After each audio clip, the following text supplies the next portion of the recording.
நம்ம எல்லாருக்கும் சுதந்திர தினம்னா என்னன்னு தெரியும். ஆனா ஒரு சிலருக்கு குடியரசு தினத்தை பத்தி தெரியாது.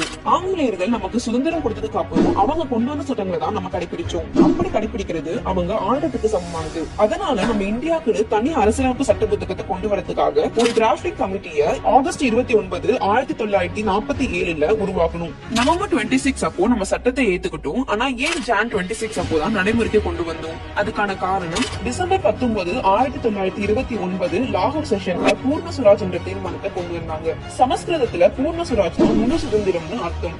இந்தியன் நேஷனல் காங்கிரஸ் இந்தியர்களை ஜனவரி 26ஆம் நாள சுதந்திர தினமா கொண்டாட வலியுறுத்தினாங்க. இந்த பூர்ண சுவராஜோட நினைவா ஜான் 26, 1948 சுதந்திரம் கொடுக்க நம்ம தேச தலைவர்கள் ஆங்கிலேயர்கள் கிட்ட கேட்டாங்க. ஆனா ஆங்கிலேயர்கள் அதை மறுத்துட்டாங்க. அதனாலதான் நவம்பர் 26, 1949 நம்ம இந்திய அரசியலமைப்பு சட்டத்தை கொண்டு வந்தாலுமே பூர்ண சுவராஜோட நினைவா ஜான் 26, 1950 கான்ஸ்டிடியூஷனை நடைமுறைக்கு கொண்டு வந்தனாலதான் நம்ம குடியரசு தினமா கொண்டாடுறோம். இந்த 2025 வர குடியரசு தினம் எத்தனாவது குடியரசு தினம்னு கமெண்ட் பண்ணுங்க.